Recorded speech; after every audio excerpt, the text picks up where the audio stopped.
Cek, cek.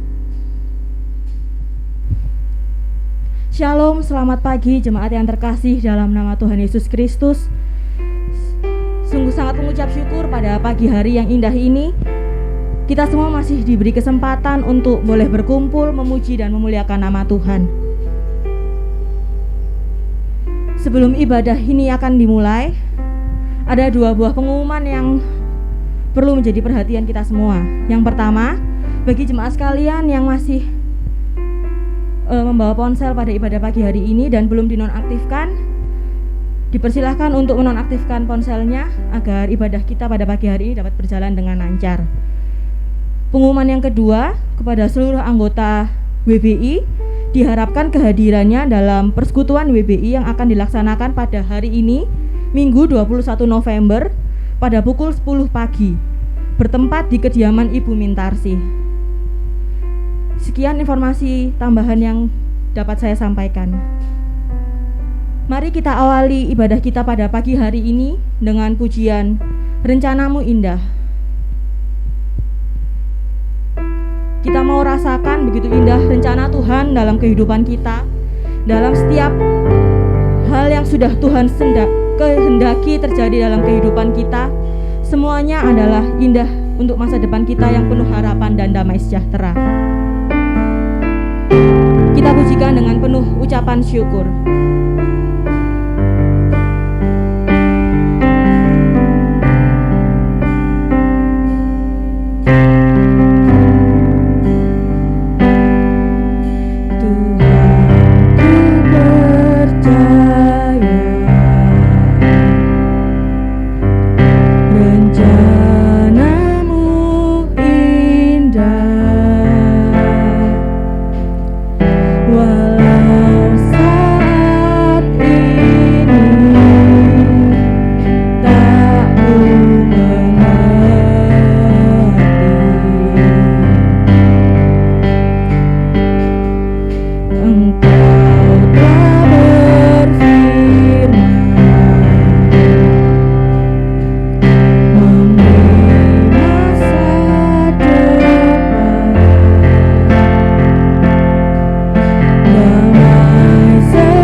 Pujian ini dari awal.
jemaat sekalian untuk duduk kembali. Votum pada pagi hari ini diambil dari Mazmur 86 ayat 8 sampai 11. Tidak ada seperti Engkau di antara para Allah ya Tuhan, dan tidak ada seperti apa yang Kau buat. Segala bangsa yang Kau jadikan akan datang sujud menyembah di hadapan-Mu ya Tuhan, dan akan memuliakan nama-Mu. Sebab Engkau besar dan melakukan keajaiban-keajaiban. Engkau sendiri saja Allah. Tunjukkanlah kepadaku jalan-Mu ya Tuhan, supaya aku hidup menurut kebenaran-Mu. Bulatkanlah hatiku untuk takut akan nama-Mu. Mari kita satu hati dalam doa. Sungguh kami mengucap syukur Tuhan untuk setiap berkat-Mu Bapa, untuk setiap perencanaan-Mu Tuhan atas kehidupan kami Bapa, yang boleh kami nikmati sampai pada pagi hari ini Bapa. Berkat kesehatan, kebahagiaan, dan damai sejahtera yang sudah Kau berikan atas hidupan kami Bapa, boleh membawa kami Tuhan untuk kami terus bersuka cita karena-Mu Bapa. Dan pada pagi hari ini Tuhan kami mengucap syukur Tuhan, kami boleh Engkau kumpulkan Tuhan di tempat ini Bapa, untuk bersama-sama menaikkan setiap pujian kami Bapa, menaikkan seluruh doa kami, dan kami boleh mendengarkan sebagian dari firman-Mu Tuhan. Berkati ibadah ini Bapa, dari awal, pertengahan hingga akhir Bapa. Biarlah setiap puji-pujian yang kami naikkan Bapa, setiap firman yang kami dengar Bapa, boleh menjadi berkat yang luar biasa untuk kehidupan kami Bapa, untuk orang-orang di sekitar kami Bapa. Kami tutup bungkus Tuhan doa kami ini yang jauh dari sempurna ini Bapa, hanya dalam nama-Mu Tuhan Yesus Kristus kami sudah berdoa dan mengucap syukur. Haleluya, amin. Shalom, selamat pagi Bapak Ibu jemaat sekalian. Masih ada sukacita? Ya, kita mau terus menaikkan pujian pada pagi hari ini dengan penuh ucapan syukur. Kita mau pujikan pujian kecaplah dan lihatlah. Kami undang jemaat sekalian untuk bangkit berdiri kembali. Kasih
silakan jemaat sekalian untuk duduk kembali.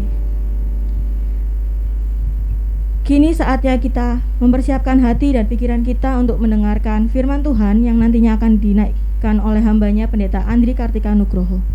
Namun sebelum itu kita akan pujikan pujian Tuhan Menuntun Hidupku. Kita pujikan semua bait.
Tuhan Allah Bapa kami yang bertahta di dalam kerajaan surga, terima kasih Bapa, berkat-Mu yang begitu luar biasa pada kami, penyertaan-Mu yang begitu luar biasa dalam satu minggu ini.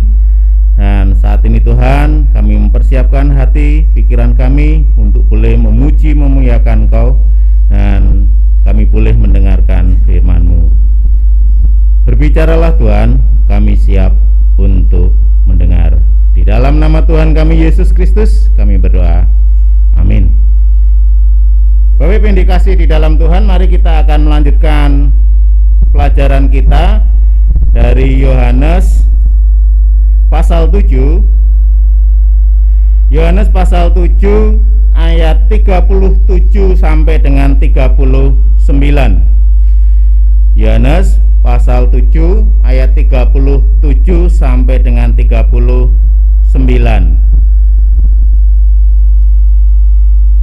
Mari kita akan membaca. Saya akan menolong untuk membacakannya. Silakan Bapak Ibu boleh menyimaknya. Dan pada hari terakhir, yaitu pada puncak perayaan itu, Yesus berdiri dan berseru, "Barang siapa haus, baiklah ia datang kepadaku dan minum. Barang siapa percaya kepadaku, seperti yang dikatakan oleh kitab suci, dari dalam hatinya akan mengalir aliran-aliran air hidup." Yang dimaksudnya ialah roh yang akan diterima oleh mereka yang percaya kepadanya. Sebab roh itu belum datang karena Yesus belum dimuliakan. Bapak Ibu yang dikasihi di dalam Tuhan, ada sebuah cerita di mana seorang gembala sidang, seorang hamba Tuhan yang saat itu sedang mengunjungi jemaatnya. Dia sedang mengunjungi jemaatnya, kemudian jemaatnya yang sudah lama undur, ya, lama tidak beribadah.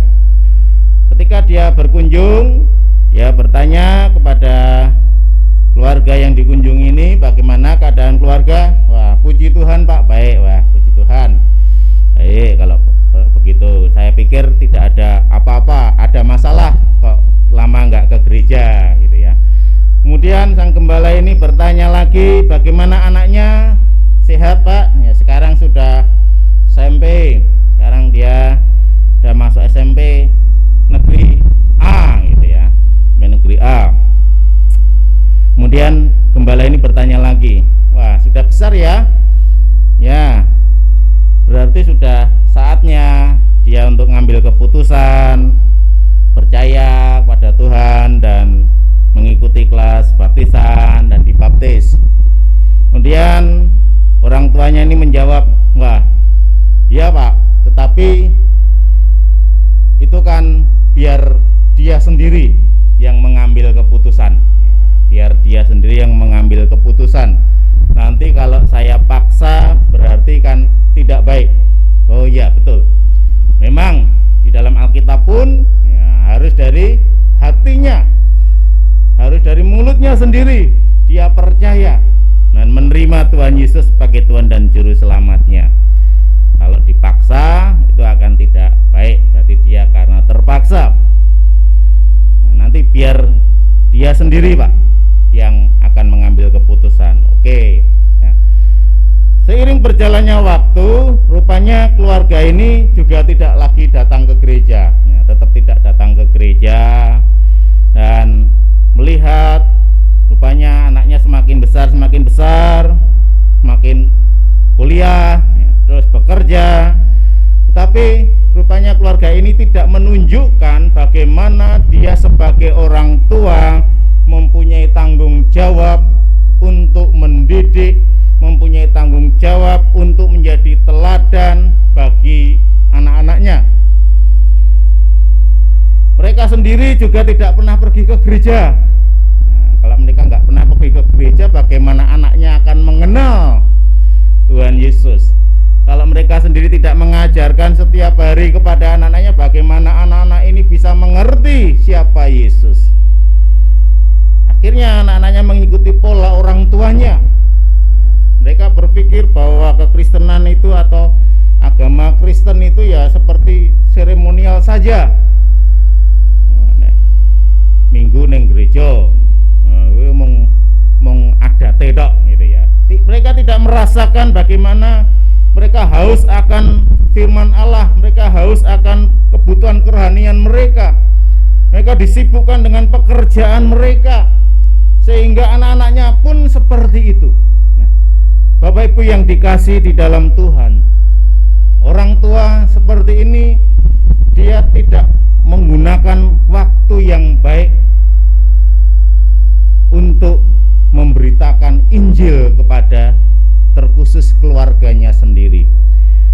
Firman Tuhan pada pagi hari ini kita akan belajar bersama-sama bagaimana semangat Tuhan Yesus dalam mewartakan berita baik. Bagaimana semangat dia di dalam dia mewartakan berita baik tentang keselamatan yang dibutuhkan oleh umat manusia. Mari kita belajar bersama-sama. Ada dua pokok penting yang bisa kita pelajari di sini.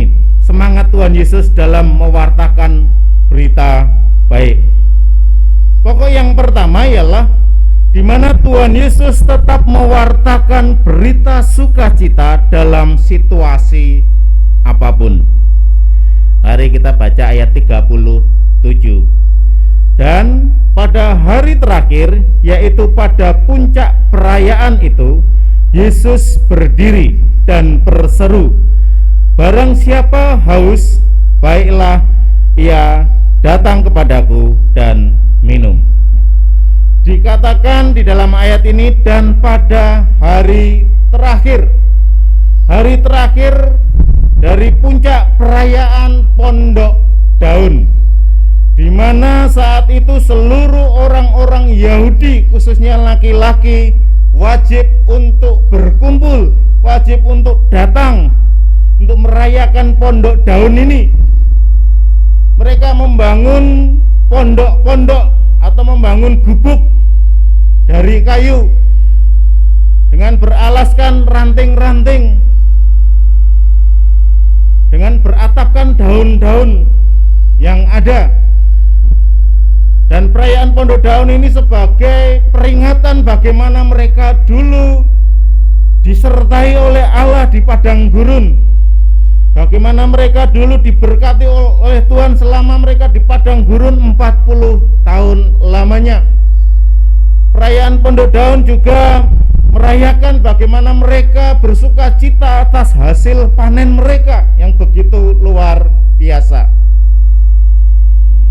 sehingga diwajibkan orang-orang Yahudi itu untuk datang mengikuti hari raya Pondok Daun. Setiap hari itu ada upacara, ada ibadah yang mereka lakukan. Dan rupanya Tuhan hadir di situ sebagai orang Yahudi. Tuhan hadir mengikuti upacara perayaan Pondok Daun.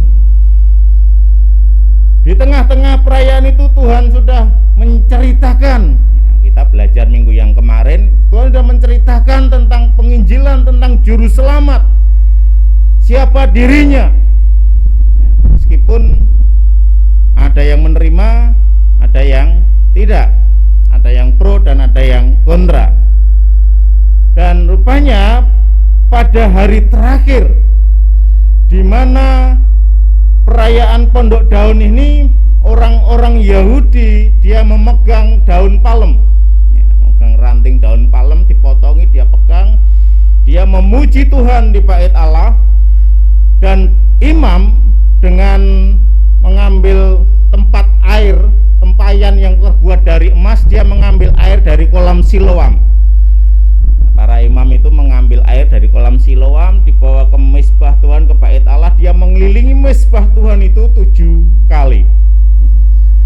Ketika mengelilingi yang ke-7, baru masyarakat atau rakyat yang hadir itu bersorak-sorai, bersuka cita, dan imam itu mencurahkan air itu di mezbah. Ini menjadi peringatan juga bagaimana mereka mengelilingi tembok Yeriko 7 kali, dan ketujuhnya ya, pada saat putaran yang ke-7 mereka berteriak dan tembok itu runtuh. Dan imam ini mencurahkan air itu ke mezbah sebagai juga perlambang bagaimana bangsa ini diberikan cukup air yang luar biasa di saat di padang gurun.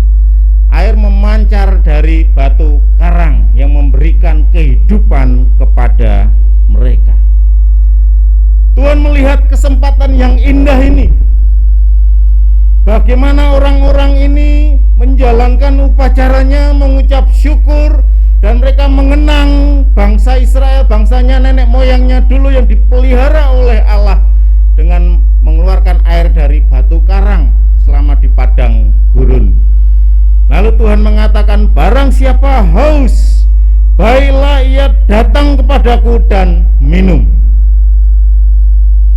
Tuhan tahu kebutuhan manusia ini, haus akan kerohanian, haus akan firman Allah, haus akan hadirat Allah di dalam kehidupannya. Tuhan mengatakan, barang siapa haus, baiklah ia datang kepadaku dan minum. Ini menunjukkan bahwa Tuhan sendiri sumber kehidupan yang diperlukan oleh manusia. Tuhan memanfaatkan setiap acara dengan baik. Di saat-saat terakhir, di mana itu upacara terakhir, mereka merayakan sukacita hari raya Pondok Daun. Mereka mencurahkan air yang dirindukan mereka setiap hari, yang diperlukan mereka setiap hari dalam kehidupannya, air itu. Dan Tuhan mengambil contoh itu. Dia mengatakan, akulah air kehidupan. Karena Tuhan tahu mereka memerlukan hal itu. Mengambil kesempatan yang baik, kesempatan terakhir di mana mereka bisa bertemu dengan orang-orang Yahudi yang sudah tersebar ke seluruh dunia. Setelah hari itu pasti tidak akan bertemu lagi. Mereka akan pulang ke rumah mereka masing-masing. Mereka akan bertemu dengan keluarganya masing-masing. Dan inilah kesempatan Tuhan memberitakan Injil. Kesempatan Tuhan memberitakan Injil kepada mereka, supaya saat mereka mendengar, mereka bisa merenungkan, mereka bisa mengambil keputusan, bahkan mereka mau mempercayai Yesus sebagai Tuhan dan Juru Selamatnya. Dan setelah itu mereka pulang, mereka bisa memberitakan berita sukacita ini juga kepada keluarganya, kepada orang-orang yang ada di sekitarnya. Bapak Ibu yang dikasihi di dalam Tuhan, Tuhan setiap saat mengambil waktu yang tepat untuk mewartakan Injil. Bahkan di kesempatan-kesempatan terakhir dalam pertemuan itu dia memberitakan Injil. Di minggu lalu Tuhan juga mengatakan, tinggal sedikit lagi waktuku. Itu menunjuk kepada apa? Kematian Tuhan sudah dekat. Di masa-masa dia sudah mengetahui waktu kematiannya dekat, dia tidak patah semangat, dia tidak mencari persembunyian, dia tidak mencari aman, dia tidak mencari mengumpulkan harta yang banyak, tidak. Tapi dia gunakan untuk memberitakan Injil. Bapak Ibu yang dikasihi di dalam Tuhan, Tuhan tahu saat itu orang-orang itu pertemuan Tuhan dengan Tuhan terakhir. Nanti dia akan pulang ke rumahnya masing-masing dan belum tentu bertemu lagi dengan Tuhan. Dalam arti belum tentu bertemu lagi, bisa saja setelah pulang dari situ dia mati. Kematian itu tidak tahu kapan akan datang, ya. Kematian itu tidak bisa kita tolak. Sekeras apapun usaha kita, ketika saatnya sudah tiba kita pulang, maka kita akan pulang. Maka dari itu Tuhan tahu kebutuhan yang urgent bagi manusia, yaitu keselamatan. Maka Tuhan memberitakan Injil ini kepada setiap orang yang mau mendengarnya. Entah mereka nanti keputusannya mau menerima atau tidak, itu bukan urusan, ya. Tapi Tuhan memberitakan Injil di waktu-waktu terakhir bertemu dengan orang-orang itu. Bapak Ibu yang dikasihi di dalam Tuhan, ini menjadi perenungan kita sebagai orang-orang yang sudah percaya. Sudahkah kita memberitakan Injil kepada orang-orang di sekitar kita, orang-orang yang terdekat dengan kita, kepada anak-anak kita, kepada saudara-saudara kita? Kita tidak tahu kapan mereka meninggal. Oh, anakku masih kecil, Pak. Oh, masih panjang hidupnya loh. Nggak tahu loh ya. Orang mati itu bisa, bayi pun bisa mati itu ya. Bagaimana? Apakah kita sudah menceritakan kasih Tuhan kepada mereka, mengajarkan siapa Tuhan kepada mereka? Atau kita akan berpikir seperti ibu tadi, oh biar mereka sendiri, Pak, mereka kan bisa ambil keputusan sendiri. Oh iya betul, mereka bisa ambil keputusan sendiri. Tetapi sebagai orang tua, kalau kita tidak mengajarkan dari sejak kecil, maka mereka tidak akan tahu siapa juru selamat mereka. Kalau orang tua tidak bisa menjadi teladan yang baik bagi keluarganya,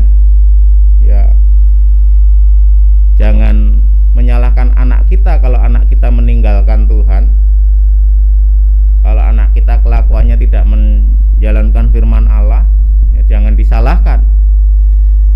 Karena orang tua sendiri tidak menjadi contoh dan teladan yang baik.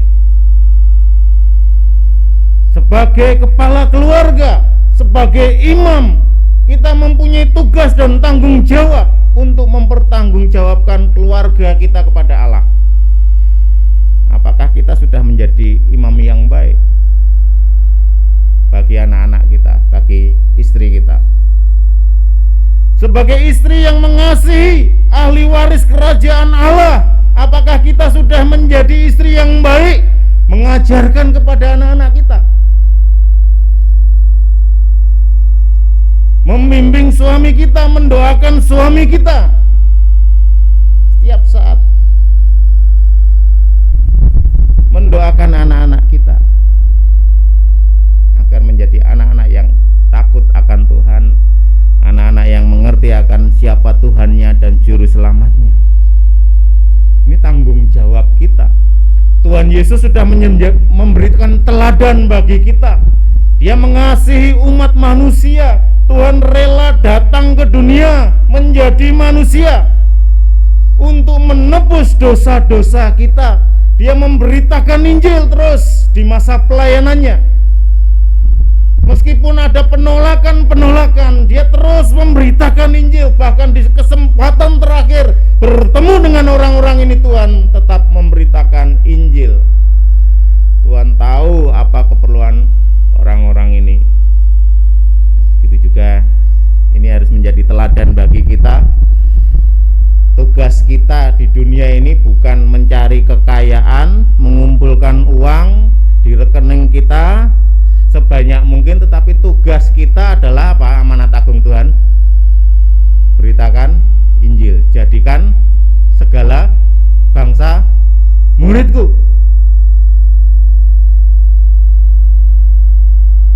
Beritakan Injil, paling tidak kepada keluarga kita, ya, keluarga kecil kita ini, beritakan Injil. Jangan sia-siakan waktu yang masih Tuhan berikan untuk kita. Wah, saya kan masih muda, Pak. Saya masih kuat, masih sehat. Ya, betul, jenengan masih muda, masih kuat, masih sehat, masih bisa berkarya. Waktunya masih panjang, Pak. Oke, tapi manfaatkan waktumu itu sebaik mungkin. Pemuda-pemudi gereja yang kamu punya pacar di luar Tuhan, tanggung jawabmu untuk memberitakan Injil. Ya, jangan sampai malah kita yang kalah, gitu ya. Tanggung jawab kita supaya apa? Dia ikut selamat, gitu loh. Dia ikut selamat. Itu tanggung jawab kita. Kita tidak tahu kapan orang-orang yang kita kasih akan hidup. Tapi selama kita masih bisa bertemu dengan mereka, lakukan tugas kita. Doakan, beritakan Injil. Itu tugas kita saat ini. Kita tidak tahu kapan kita mati, ya. Yang sudah sepuh sehat banyak, tapi yang masih muda tiba-tiba meninggal ya banyak, gitu loh ya. Nah, kita tidak tahu kapan kita dipanggil Tuhan, tapi kalau kita selama hidup kita malah tidak bisa menggunakan waktu kita dengan baik, kita akan menyesal. Kita menyia-nyiakan hidup yang telah Tuhan berikan, waktu yang telah Tuhan berikan ketika kita tidak memberitakan Injil. Ketika hidup kita gunakan semau kita. Pokoknya aku seneng, bah wong liya sengsara, sing penting aku seneng. Nah, itu nanti akan menyesal sendiri kalau kita mempunyai prinsip seperti itu. Mari kita mencontoh Tuhan. Tuhan semangat di dalam mewartakan Injil. Meskipun waktu pelayanan Tuhan hanya 3 tahun, tapi dia gunakan sebaik mungkin untuk mewartakan Injil. Yang kedua, Tuhan Yesus tetap menawarkan kebutuhan manusia. Ya, di sini Tuhan tetap menawarkan kebutuhan manusia. Mari kita baca ayat 38 sampai 39. Barang siapa percaya kepadaku, seperti yang dikatakan oleh kitab suci, dari dalam hatinya akan mengalir aliran-aliran air hidup. Yang dimaksudkannya ialah roh yang akan diterima oleh mereka yang percaya kepadanya. Sebab roh itu belum datang karena Yesus belum dimuliakan. Bapak Ibu yang dikasihi di dalam Tuhan, Tuhan menyampaikan berita sukacita, yaitu inti yang dibutuhkan oleh manusia, yaitu keselamatan, dan mengatakan barang siapa percaya kepadaku, seperti yang dikatakan oleh kitab suci, dari dalam hatinya akan mengalir aliran air hidup. Tuhan ingin menjawab, untuk senantiasa terus menjawab kebutuhan manusia, yaitu kehidupan yang kekal, keselamatan, penebusan dosa. Dan Tuhan menggunakan perumpamaan air karena saat itu sedang ada upacara pencurahan air. Tuhan menggunakan situasi, gambaran yang pas saat itu, bahwa manusia terus membutuhkan air. Dalam kehidupan kita ini kita perlu air, ya. Bangun tidur kita harus minum air yang dibutuhkan. Kalau kita tidak banyak minum air putih, kita akan mengalami apa? Dehidrasi. Diperlukan air dalam hidup kita. Dan roh kita saat ini sedang haus akan firman Allah, haus akan firman Allah, perkataan-perkataan Tuhan. Dan Tuhan mengatakan orang yang percaya kepadaku, di dalam hatinya akan mengalir aliran air hidup. Yang percaya kepadaku, orang yang percaya kepada Tuhan dengan sungguh-sungguh akan mempersilahkan Allah untuk hadir di dalam hati kita. Saat roh Allah hadir dalam hati kita, maka akan mengalir sumber air kehidupan yang mengalir terus,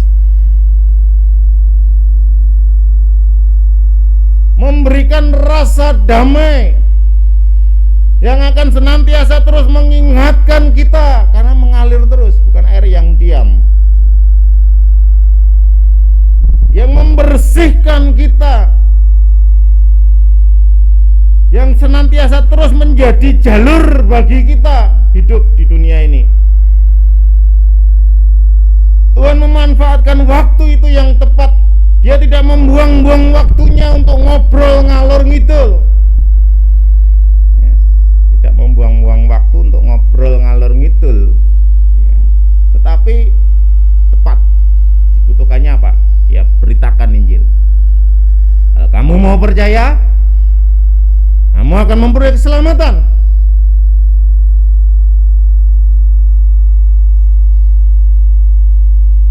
Dari setiap orang yang percaya akan dimeteraikan oleh Roh Kudus. Memang di dalam ayat 39 yang ini dijelaskan, yang dimaksudkan di sini adalah Roh Kudus yang akan diterima oleh orang-orang yang percaya, oleh mereka yang percaya.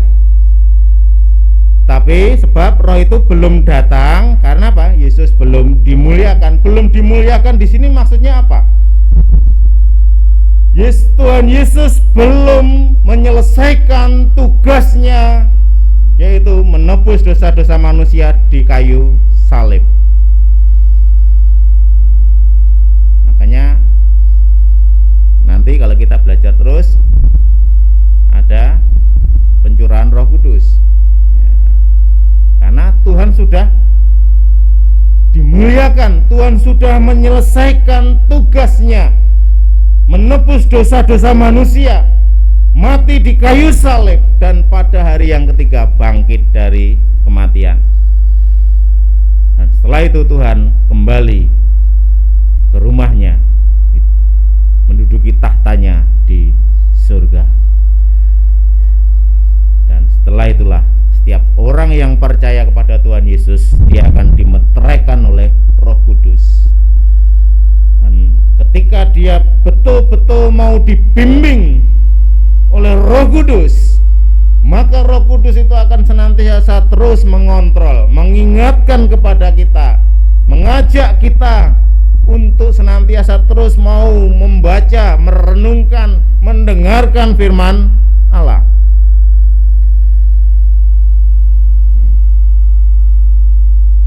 Kalau kita ingat gambaran tadi di awal tadi, orang tua ini secara logika betul dia mengatakan nanti itu kan harus nggak boleh dipaksakan, Pak. Nanti kan dia akan bisa berpikir, ketika mendengarkan firman Tuhan dia mau percaya, ya bisa, silahkan. Saya nggak mau memaksakan dia, betul. Tetapi dia tidak mempersilahkan Roh Kudus hadir di dalam hatinya.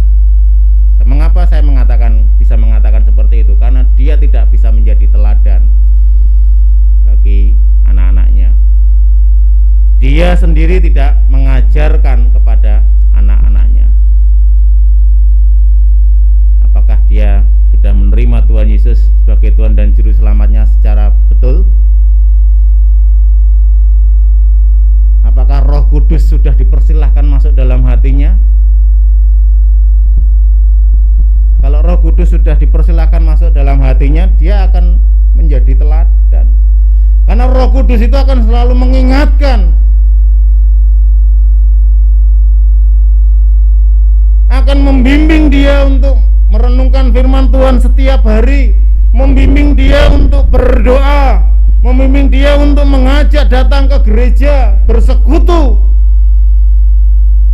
Bukan karena rutinitas saja, tetapi karena ingin bersekutu, ingin memuji Allah, ingin mendengarkan firman Allah yang menjadi makanan bagi kerohaniannya. Kalau Roh Kudus ada di dalam setiap hati kita, maka kita akan mempunyai kerinduan untuk datang menyembah kepada Allah. Dan kita akan senantiasa terus mendoakan orang-orang yang kita kasihi. Kita akan senantiasa terus mengajarkan kepada mereka tentang kebenaran firman Tuhan, dan kita akan mendorong mereka untuk mau datang dan mendoakan mereka, izinkan Roh Kudus berkarya kepada orang-orang yang kita kasihi, agar ketika mereka mendengarkan berita sukacita tentang siapa juru selamat mereka, mereka bisa menerima Yesus sebagai Tuhan dan juru selamatnya. Ya, Bapak Ibu yang dikasihi di dalam Tuhan, inilah yang dilakukan Tuhan kita Yesus Kristus. Semangat Tuhan dalam mewartakan berita baik, berita sukacita, ini harus menjadi teladan bagi kita. Kita jangan menyia-nyiakan waktu kita. Mari terus beritakan Injil, doakan orang-orang yang kita kasihi, jadilah teladan bagi mereka. Mungkin anak kita, wah mamah atau papa kan bisa ngomong kuwi, loh ya memang harus terus ya, pemberitaan Injil itu harus terus, jangan berhenti. Tuhan terus mewartakan meskipun banyak orang yang menolak juga. Dia tetap mewartakan kebutuhan manusia ini, karena ini penting gitu loh. Begitu juga mari kita lihat, kita lakukan ini dalam keluarga kita, keluarga kecil dulu. Ketika kita sudah bisa memenangkan keluarga kita, memenangkan anak-anak kita, memenangkan saudara kita, mari kita terus mewartakan kepada tetangga kita, orang-orang yang kita kasih, teman sekerja kita. Kita terus mendoakan mereka, mewartakan Injil kepada mereka seperti yang telah Tuhan lakukan. sia-siakan waktu kita. Kalau Pak Edi senangnya lagu hidup ini adalah kesempatan. Itu lagu yang paling disukai Pak Edi gitu ya. Gunakan kesempatan yang masih Tuhan berikan untuk memberitakan Injil. Amin. Mari kita akan berdoa bersama-sama. Silakan para petugas untuk bisa mempersiapkan diri.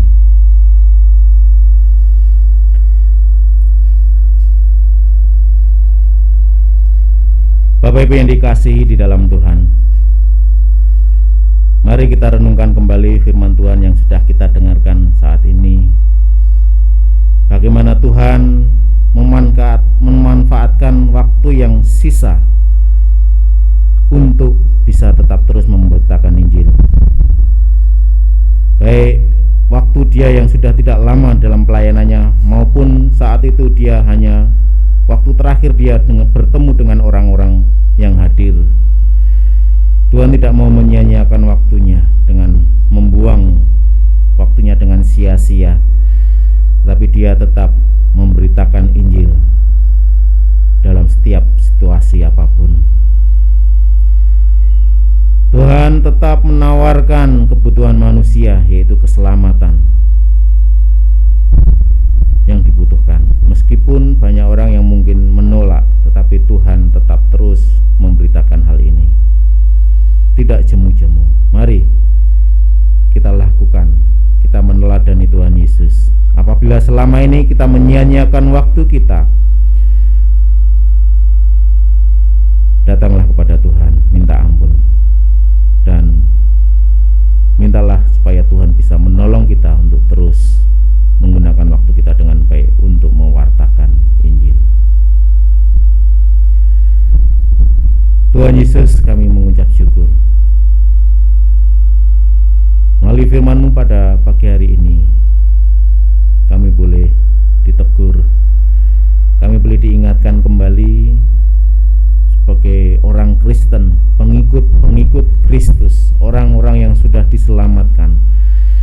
Kami mempunyai tugas, tanggung jawab yang penting, yaitu untuk memberitakan Injil seperti yang telah Engkau lakukan selama Engkau di dunia ini, ya Bapa. Biarlah kami benar-benar bisa menjalankan tugas ini, Tuhan. Kami tidak menyia-nyiakan hidup kami, waktu kami boleh menggunakan sebaik mungkin untuk terus memberitakan Injil. Terima kasih Bapa. Biarlah firman ini akan semakin menguatkan kami sebagai pemberita Injil yang baik.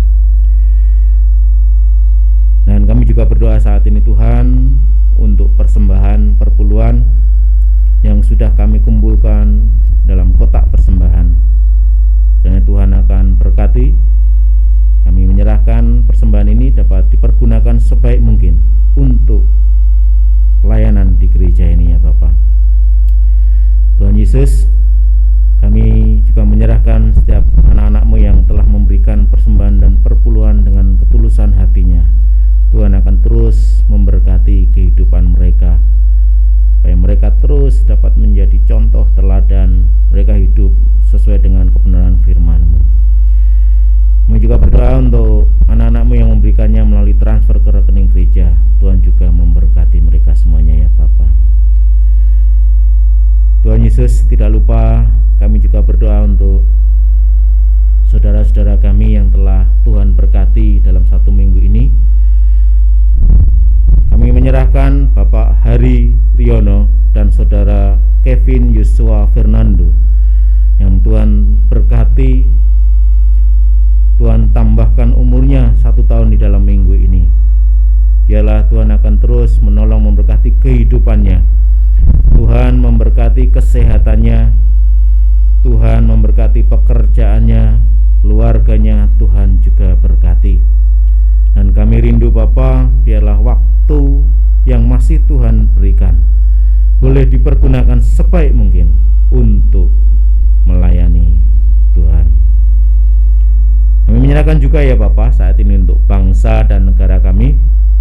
Kami berdoa untuk para pemimpin bangsa kami dari tingkat pusat sampai dengan daerah. Tuhan terus memberikan hikmat marifat kepada mereka ya Bapa dalam mengambil setiap keputusan-keputusan untuk kemajuan bangsa ini. Juga menyerahkan upaya pemerintah dalam memutus rantai penularan pandemi COVID-19 melalui protokol kesehatan yang terus diberlakukan. Begitu juga program vaksinasi yang terus berjalan sampai hari ini. Biarlah seluruh rakyat Indonesia boleh tervaksin dan Indonesia ini Tuhan izinkan untuk terbebas dari pandemi COVID-19 ini ya Bapak. Kami menyerahkan juga untuk perekonomian di negeri kami ini ya Bapak. Mohon kiranya Tuhan akan menolong, boleh Tuhan perbaiki kondisi perekonomian ini sehingga semuanya boleh berjalan dengan baik kembali dengan normal dan bangsa kami boleh menjadi bangsa yang bertumbuh dan maju. Menyerahkan juga untuk keamanan negeri kami dari ancaman bahaya orang-orang yang atau kelompok-kelompok tertentu yang ingin menghancurkan negara kesatuan Republik Indonesia ini. Tuhan pakai aparat keamanan yang sudah ada, boleh bekerja sama dengan rakyat untuk menjaga keamanan perdamaian di negeri kami ini ya Bapak. Terima kasih Bapak atas penyertaan-Mu kepada bangsa kami. Begitu juga Bapak berdoa untuk gabungan Gereja Baptis Indonesia sebagai payung bagi gereja-gereja baptis yang tergabung di dalamnya. Berdoa untuk para pengurus-pengurus baik nasional maupun daerah. Tuhan memberkati kehidupan mereka sebagai orang-orang yang telah terpilih dan dipercaya oleh umat baptis untuk boleh mengelola, membentuk gabungan gereja baptis ini dengan baik, setiap program yang dibentuknya untuk kemajuan seluruh umat baptis. Berdoa juga untuk lembaga-lembaga baptis yang ada di Indonesia ini. Berdoa untuk Seminari Teologi Baptis. Kami menyerahkan seminari ini boleh menjadi lembaga yang mendidik, membekali setiap hamba-hamba Tuhan yang terpanggil untuk melayani Engkau sepenuh waktu. Berkati para dosen, para mahasiswa yang sedang melakukan kegiatan belajar dan mengajar. Berkati rumah sakit baptis. Engkau memberkati para dokter, staf, perawat dalam pelayanannya, memberikan pelayanan yang terbaik untuk menolong masyarakat setempat yang mereka sedang sakit. Dan kami juga menyerahkan ya Bapak, biarlah melalui pelayanan kesehatan ini kami juga boleh memberitakan Injil sehingga banyak orang yang boleh mendengar Injil dan menjadi percaya, diselamatkan ya Bapak. Berdoa untuk lembaga literatur baptis yang mencetak buku-buku kerohanian yang dapat membimbing seluruh umat Kristen untuk taat sesuai dengan kebenaran firman-Mu. Kami menyerahkan untuk lembaga pertanian baptis di Penggulu yang membekali para petani dalam bertani yang baik, dan boleh Injil-Mu juga diberitakan sehingga nama Tuhan terus dipermuliakan. Menyerahkan sekolah tinggi desain baptis, Tuhan terus menolong sekolah ini dapat menghasilkan para sarjana-sarjana yang dapat membantu untuk memajukan bangsa dan negara kami ini ya Bapak.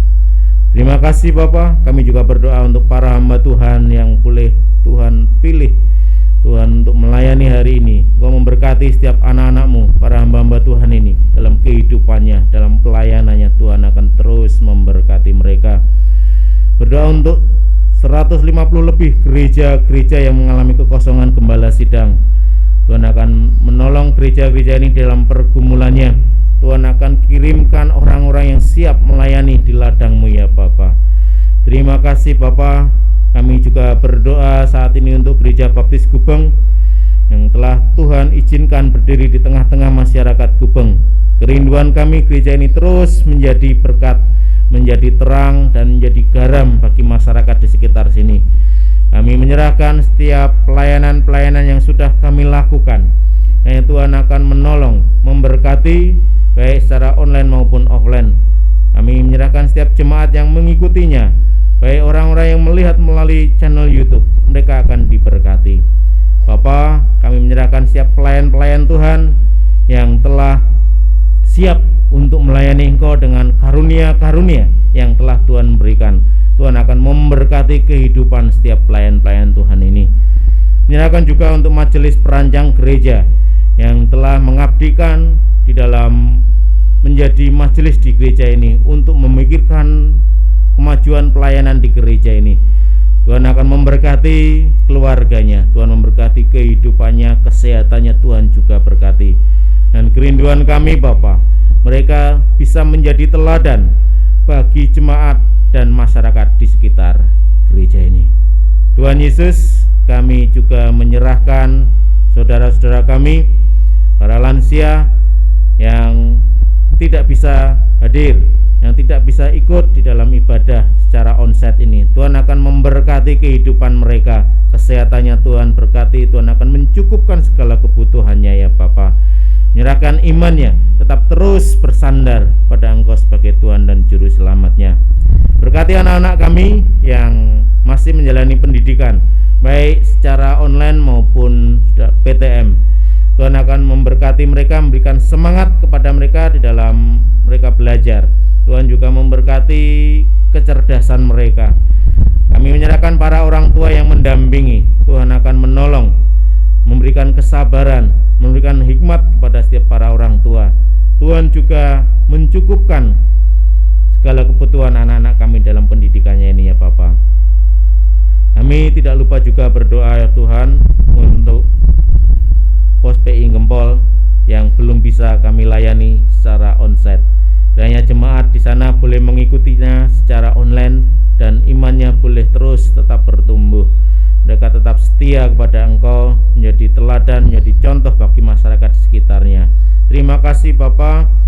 Kami serahkan doa-doa syafaat kami ini ke dalam tangan kuasa-Mu. Kami rindu Tuhan boleh menjawab setiap pergumulan doa kami. Bapak Ibu yang dikasihi di dalam Tuhan, silakan Bapak Ibu berdiri dan angkatlah tanganmu untuk menerima berkat yang daripada Tuhan. Tuhan Yesus mengasihi Bapak Ibu sekalian. Tuhan memberkati, memulihkan dan menguatkan engkau yang sakit. Tuhan memberkati usaha-usaha, pekerjaan dan studimu. Tuhan juga memberkati keluargamu dan kemanapun engkau pergi. Saudaraku yang terkasih, pulanglah untuk menjadi berkat bagi orang-orang di sekitarmu dengan membawa damai sejahtera yang dari Allah Bapa, Anak, dan Roh Kudus. Amin.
Selamat pagi, selamat hari Minggu, Tuhan Yesus memberkati.